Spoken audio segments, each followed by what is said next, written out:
Hello tout le monde, j'espère que vous allez bien, c'est Cyril et aujourd'hui je vais vous partager une méthode qui va vous permettre d'être beaucoup plus productive dans un même temps de travail qui va être, vous allez voir un peu technique, mais ça vaut le coup de pouvoir l'assimiler.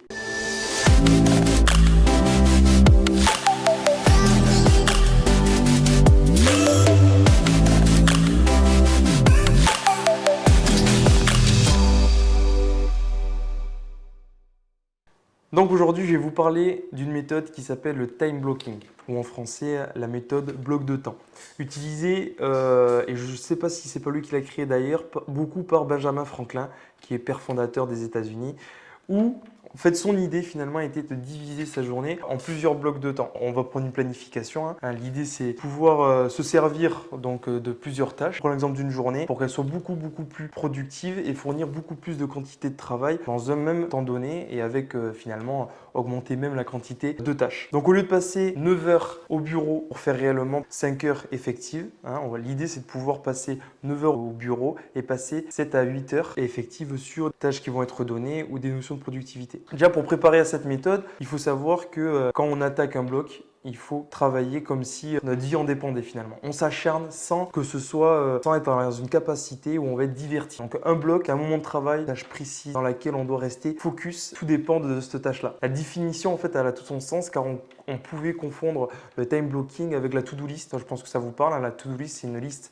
de tâches à effectuer en une journée. Et le time blocking, c'est quand même différent, hein. C'est un bloc de temps, c'est-à-dire une tâche qui va être quantifiée dans le temps, fait en plusieurs étapes. On prend des exemples concrets évidemment. Donc Paul, qui va aujourd'hui organiser, il a son entreprise dans le e-commerce. Chaque jour, il fait une to-do list avec ce qu'il a à faire. Et à première vue, c'est une bonne nouvelle. On va voir comment Paul va pouvoir s'organiser. Il met son objectif de la journée, hein, qui est de créer un nouveau produit sur son site e-commerce. À 9 heures, il se met derrière un bureau, commence à répondre à ses mails. Ça lui prend 2 heures de temps, 11 heures. Là, il avait une problématique à régler sur son site. 11h15, un appel client, un délai de livraison dépassé, il gère. 11h30, il n'a pas vu le temps passer, il avait une conférence avec un nouveau fournisseur. Midi, pause déjeuner. 13h, il s'y remet. Il n'a pas résolu encore la problématique de son site, donc il se remet sur son dashboard. 14h, il a reçu entre-temps 8 nouveaux mails à traiter. 15h, il prend un café. 15h30, il se pose et se dit c'est bon, je vais trouver des idées pour mon nouveau produit. Sauf qu'il voit l'heure, il se dit qu'avec le temps que ça va lui prendre, finalement, de créer les idées, de pouvoir créer un nouveau produit, il préfère finir finalement les petites tâches. Mais dans cette organisation, il a une grosse problématique, c'est le fait d'être polytâche, le fait de gérer plein de choses à la fois, de passer d'une tâche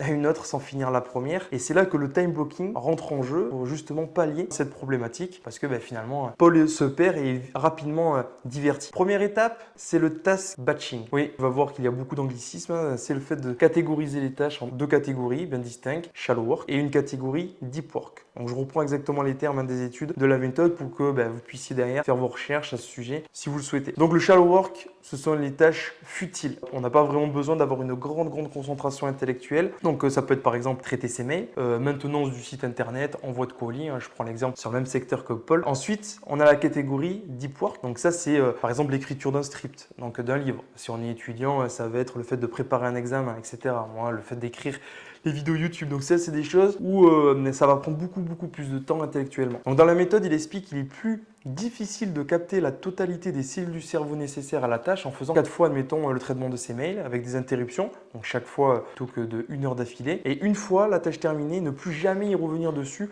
de toute la journée. Donc ça libère finalement le cerveau et moralement. Ensuite, la deuxième étape, c'est le time boxing. Là, c'est le moment de timer chaque tâche, par exemple, c'est-à-dire j'ai 2 heures pour cette tâche et ne pas se donner le choix pour justement nous fixer un objectif qui va nous permettre de passer à autre chose au bout de ces 2 heures. Donc, il faut optimiser son temps. Donc, dans cette étape, c'est intéressant de prendre également le timing en compte, c'est-à-dire dans quelle période de la journée tu te sens le mieux et le plus productif. Si par exemple, tu te lèves le matin à 7 heures et que jusqu'à ce que tu manges à 13 heures, tu te sens très en forme, là, il faudra être sur des tâches deep work. C'est qui vont prendre le plus d'énergie. Donc si après le repas, on se sent plus faible parce que on est sur la digestion, hein. D'ailleurs, en règle générale, c'est comme ça que ça se passe. Là, on part sur des tâches shallow work pour finir la journée. Donc, c'est l'idée de repartir donc, par bloc chaque journée. Et donc, on va pouvoir répartir les petites tâches, la gestion des mails, etc. Pour faire une synthèse de tout ça, le time blocking, c'est le fait de faire des blocs de tâches avec un temps imparti par bloc en priorisant les blocs et en fonction du timing de productivité quotidien. Donc avec cette méthode, non seulement on va se libérer le cerveau au fur et à mesure, ça c'est important de ne pas penser à autre chose pendant qu'on fait une tâche différente, donc effectuer, mais en plus ça va permettre de s'assurer qu'elles seront bien terminées sans qu'on soit diverti par des éléments externes. Donc ça, c'est une méthode que moi, je mets beaucoup en place pour justement me permettre d'avoir finalement plusieurs projets à développer, plusieurs idées de développement et aussi sur de la partie entrepreneuriale dans des notions de comptabilité, etc. Parce que des fois, dans l'entrepreneuriat, on a vraiment des tâches qui ne sont pas du tout similaires et sont complètement différentes. Et c'est important de finir une tâche comptabilité, par exemple, avant de partir sur une tâche de productivité au niveau du business en question. Voilà un peu pour ces notions et cette méthodologie dans l'organisation que je voulais vous partager parce que c'est quelque chose moi, qui m'aide depuis quelques temps et qui me permet de faire beaucoup plus de tâches effectuées en un temps égal par rapport à avant. Passez une excellente journée et je vous dis à bientôt.